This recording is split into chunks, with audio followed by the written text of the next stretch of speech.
Want to get more on that breaking news right now. Bridge collapse, we're told about a 35W. We have Amelia Huffman right now, Minneapolis Police, on the phone. What can you tell us about what's happening out there right now? Well, at this point, I don't have a whole lot of information for you because, as you said, this is just in progress now. We have resources on the way to the scene. We know that the bridge has collapsed, at least in part, and that there are cars in the water.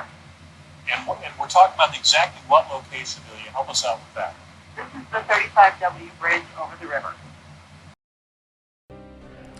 Now, President Bush promises a robust federal response to the Minnesota bridge collapse. Among the federal agencies responding, the Army Corps of Engineers. Colonel John Christensen is the commander and district engineer for the St. Paul district of the Corps of Engineers. He joins us live from Minneapolis. Colonel, thanks for being with us. Why don't you tell us how you're going to get involved with regard to the debris and the rescue operations, what you can offer right now?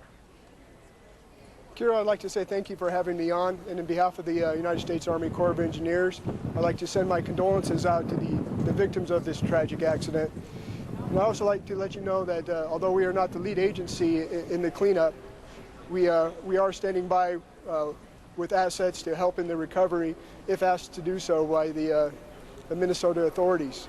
I will tell you that when the bridge went down last night, it went down just south of our lock and dam on the river, and we had emergency boat crews from the lock and dam help with the rescue effort.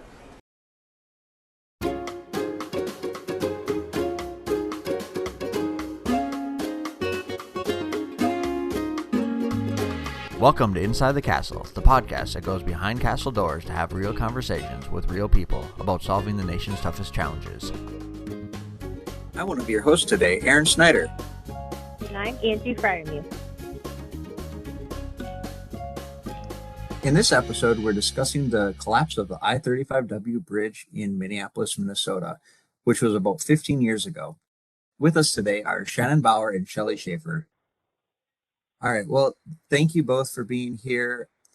Before we get into discussing the 35W bridge collapse and the Corps' role in that, could you just tell us a little bit about yourself and what position you held during the collapse and the Corps' response? We'll start with you, Shannon. Sure. I've been with the Corps of Engineers now since 2002. At the time of the bridge collapse, I was the Deputy Chief of Public Affairs for St. Paul District. I'm currently the Chief of Public Affairs. Right, I'm Shelley Schaefer. At the time of the collapse, I was the Emergency Management Director for the St. Paul District.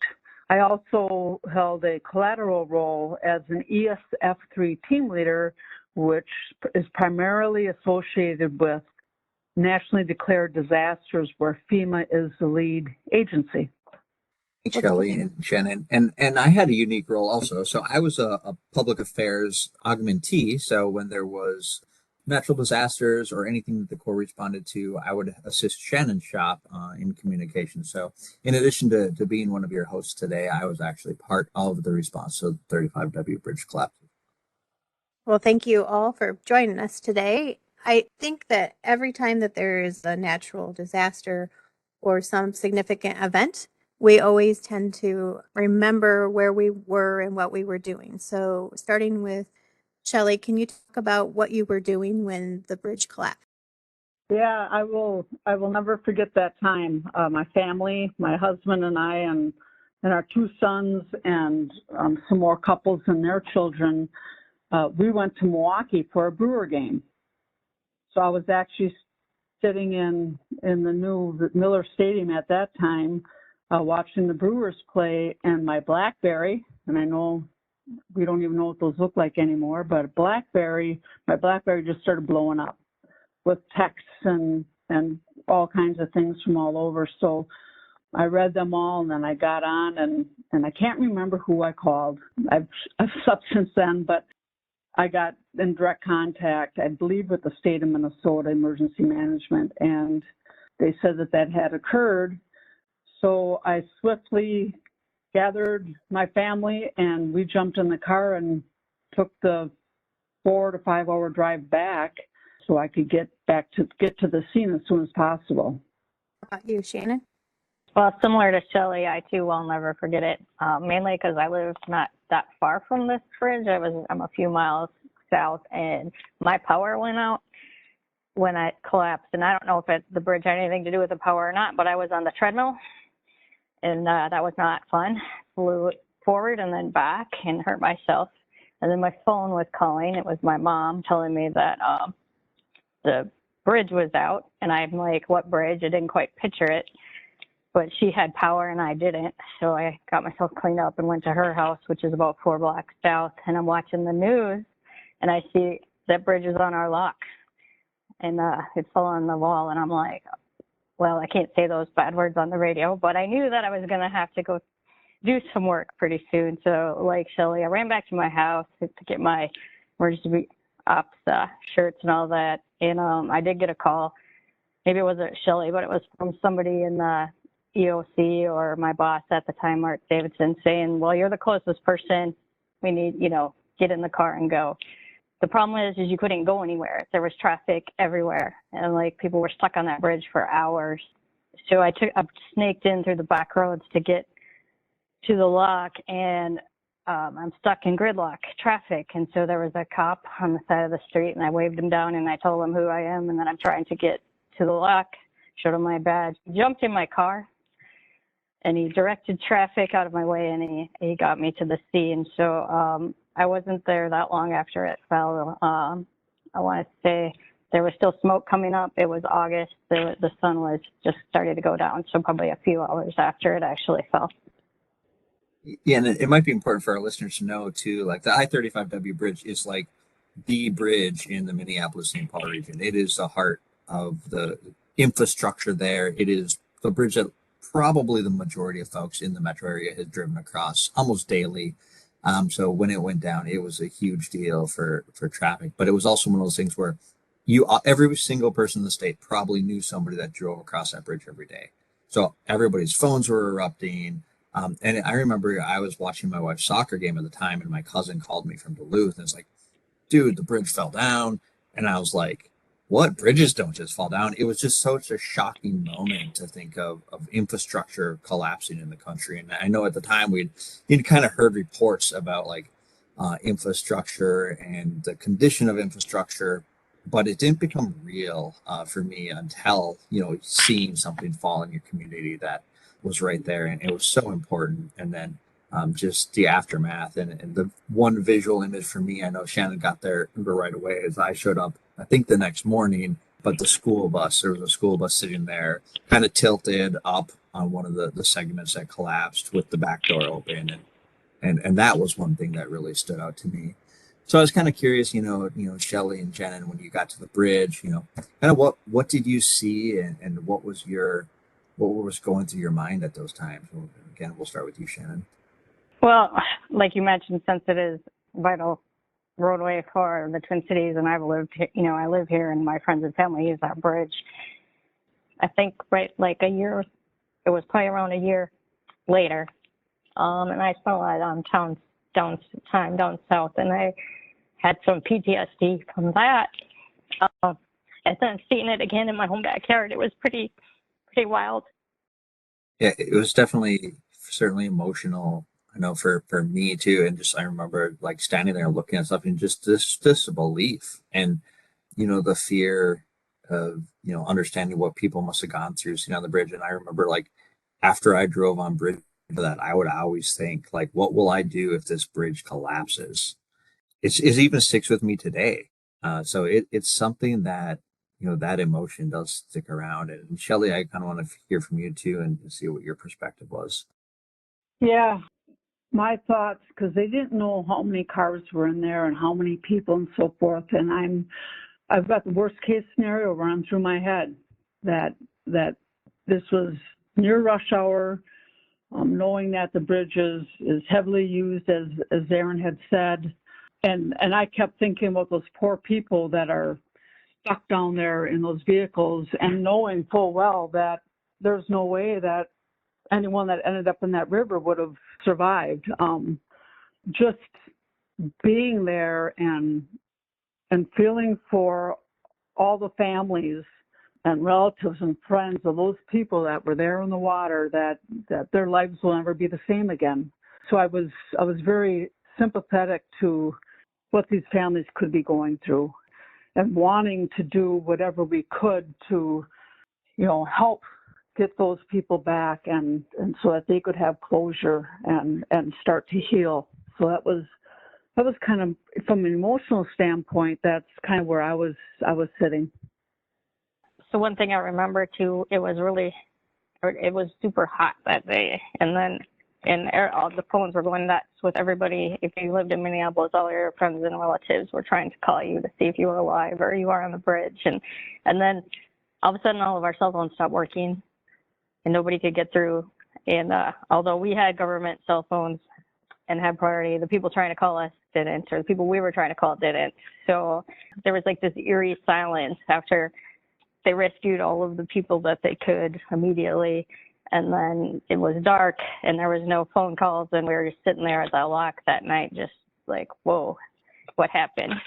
And then all of the different agencies that were involved, you had the local people, the county people, the state people, the federal people. Nobody really knew who was in charge. I think we did a brilliant job covering it up in the media. It looked like we had it together, but nobody really knew. And I mean, because you're talking, it's in a city, in a county, in a state. It's a federal water, federal bridge, on a federal project. So everybody was there. And I think I figured out at some point that night or the following morning that the NTSB was initially in charge because they thought it might be terrorism. And the chief of the NTSB somehow made it there like within 24 hours and was walking around on site. I don't know. I think it changed hands like 9 times, 10 times within 2 days of who was in charge. Yeah, and Shannon, that's a really good point. And when I think of this event and our response, it was very unique.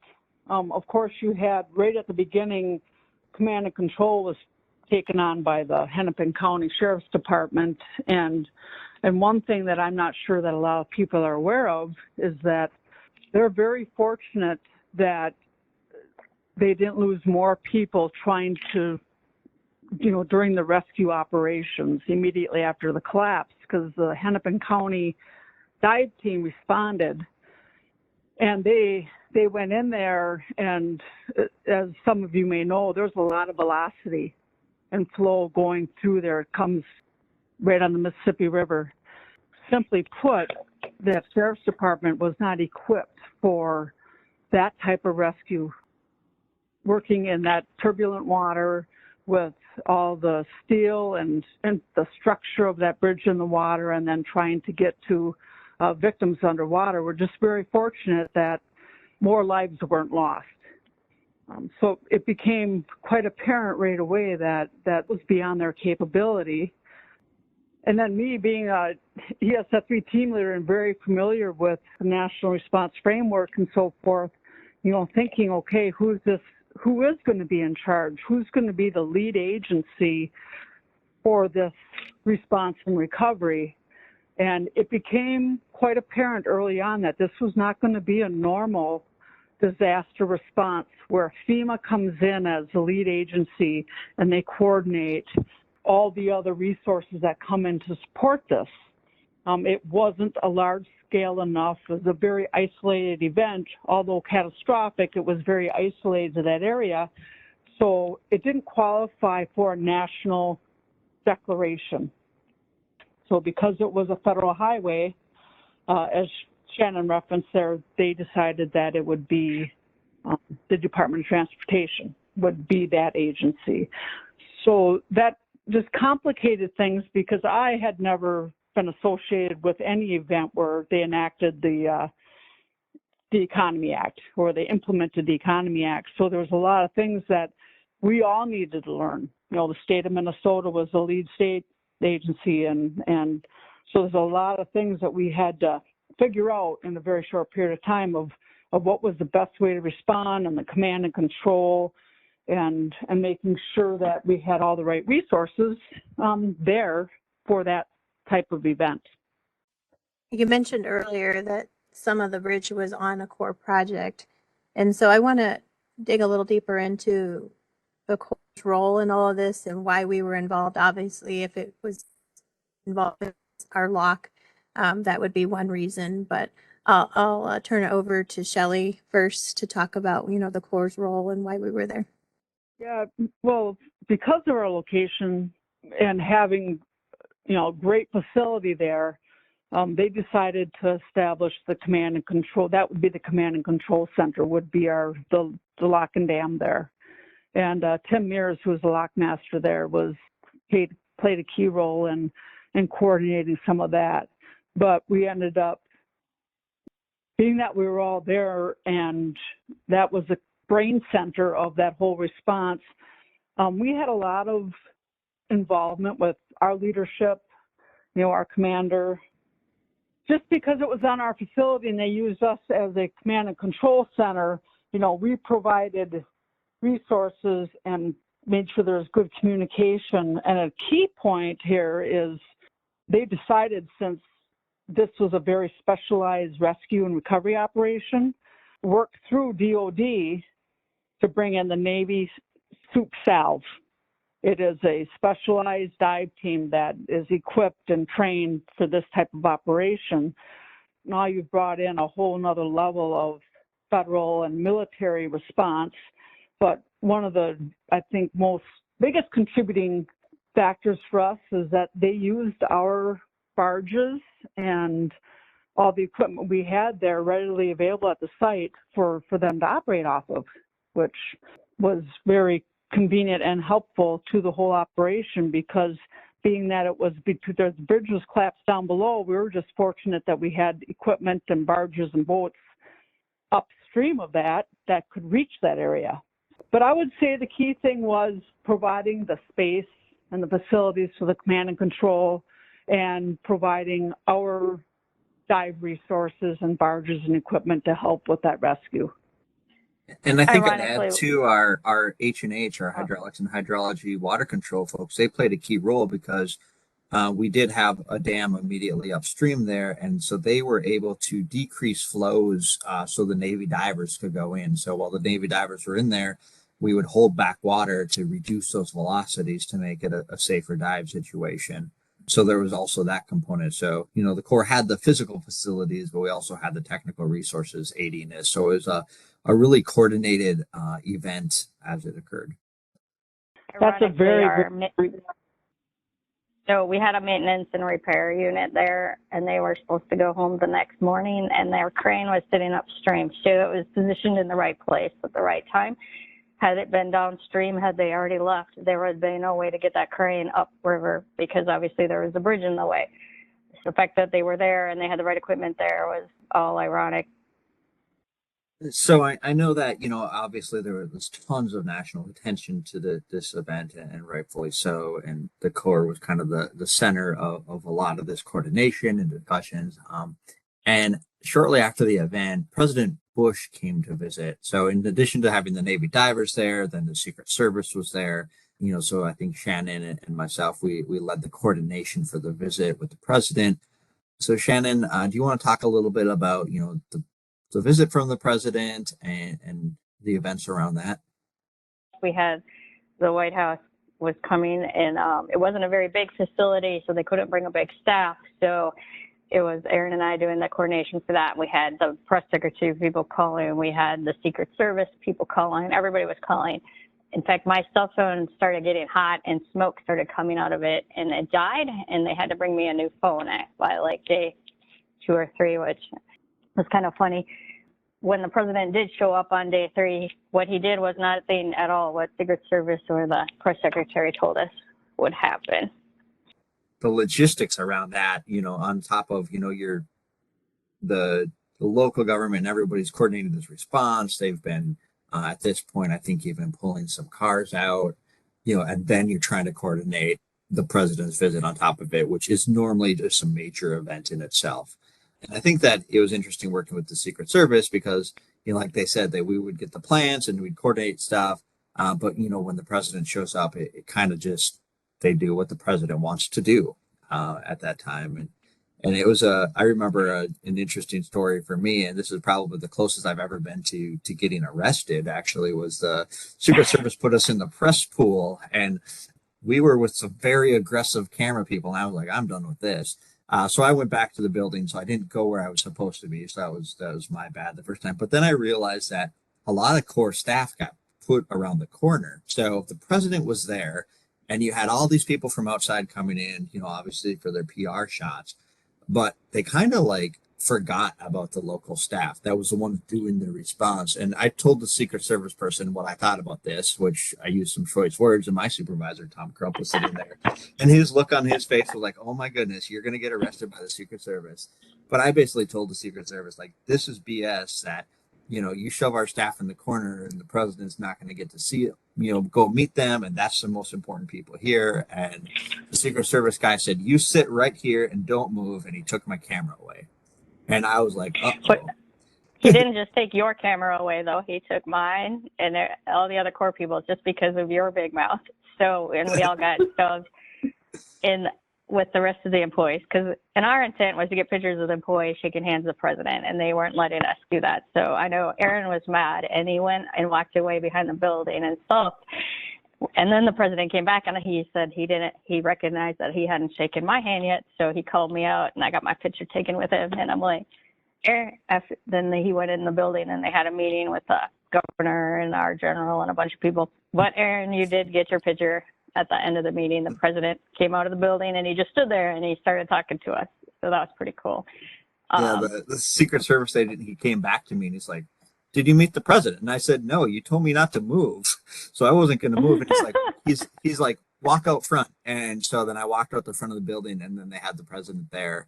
So I got to shake his hand and get some pictures. So it was pretty cool how it worked out. And I was really happy that the president did end up, meeting with all of our staff. But it was, one of those interesting things. I'm glad in the end it worked out. But yeah, there was definitely a little bit of controversy there. And in the end of the day, I got a picture mailed to me from the White House with the president. So that was pretty cool. But it was an interesting experience working with the Secret Service. And then, I think, it's been mentioned too, all the different agencies. And I remember working with the Sheriff's Department, the Red Cross was there. I mean, it was a lot of people in a really small area doing lots of logistics. So in the end, looking back at the response, it seems like it was pretty smooth, but I remember at the time, there was so much going on. It was always chaotic. It was, like Shannon said, phones were burning up. Communications were difficult. But even I remember getting food was hard. We had to get food from the Red Cross. And we weren't even literally allowed to leave. I think we probably could have left, but getting in and out of the site wasn't easy, even for us, especially once it was knowing that the president would be coming. The federal government has provided significant dollars to locals and other federal agencies and also the Corps to invest in critical infrastructure across the nation. And so I do want to take this time, and Aaron, maybe you can start this conversation as to, this is just a great start to getting after some of this infrastructure. What more is needed? What are some potential solutions that are out there? And I think for me, looking at the 35W bridge collapse, it wasn't real to me that the nation needed such an investment in infrastructure until that time. You just hear about it or you see a news story about something, but man, seeing it is so different and emotional, and it just makes it real. You can see a news report about some bridge collapse in some city and oh yeah, that's terrible. But man, when you live it, it is so different. And it's just really made me personally passionate about getting critical infrastructure in the ground. And I think just the investment that the nation's made this past year with the infrastructure bill and the funding there, and those large appropriations that the Corps has been seeing and the other agencies in infrastructure is really important. And so making this big investment in infrastructure is key, but we also always have to remember that we can't forget about the operations and maintenance. And I think that's an important role for the Corps of Engineers, is that you get infrastructure put in the ground and everybody's there to take pictures and everybody's there to say, hey, this is great. But 20 years down the road, when you need to do some maintenance on that facility, it's a lot harder to get that support to do it. People there's no glory in maintaining something. There's glory in building something new. But if you want to avoid having disasters and impacting the economy, losing availability of locks and dams or those types of things, we need to really focus on that maintenance period as well. So I'm really excited about the investments we have ongoing. I'm excited about the way we can deliver, but I think we just also need to continue to focus on the maintenance aspect. And I think that's something important for, the Corps and our staff is, maintenance is really important. And I think it's kind of thankless. And so we need to make sure that we thank all those folks on their locks and dams and our infrastructure that we manage every day. We have over $250 billion worth of infrastructure within the Corps of Engineers, and that's a tremendous amount. And we're the ones the staff out there is the ones that keeps that running. So I think it's good. It's a great first step, but we also need to keep focusing on the maintenance aspect. Any other thoughts on that? I guess the only thing I would add to Sally is that, like Aaron mentioned about driving over bridges after that happened. I mean, I think a lot of us were haunted by that. It's like, my gosh, this is a major bridge in the state of Minnesota. And if this one collapsed, what are the chances of the bridge I'm driving on right now could collapse? So I think totally agree that we need to focus more on the operations and maintenance of all this infrastructure, but it all takes money. Yeah, I know we're probably getting close to the end of our time here today, but I wanted to just see, if Shannon and Shelley, if you have any final closing thoughts on the events surrounding the bridge collapse or infrastructure looking forward. I was actually kind of wondering from Shelley what the coordination was like with our headquarters, because this was such a unique emergency management experience that the Corps usually never gets involved with. Right. One of the things here is, although it happened on our facility, we as a Corps of Engineers, as a responding agency, really didn't have a whole lot of authority to bring in our own other resources other than what was already on site from the lock and dam. And as always, like most federal agencies, they want to do as much as they possibly can. So, there's a lot of coordination. What more can we be doing? What should we be doing? And making sure that, we were staying in our wheelhouse, I'll call it, throughout this whole event. But it was so unique. There was a lot of coordination with headquarters just because the Economy Act and how that all works and what documentation you need to keep and how do you coordinate that response was unique. So I did reach back to some of our experts back in headquarters that had a lot more experience with that to help guide us, at the district level, to make sure that in the end we were well positioned, because there's reimbursement, there's other reporting and so forth that we had to do because of DOT being there. So yeah, and I don't recall any real big issues with coordination. That we worked really well with the state, worked really well with DOT. I think even though this is a very new situation event for virtually every agency there, I think overall we played well together. I think everyone brought the resources that they were supposed to and were best suited for.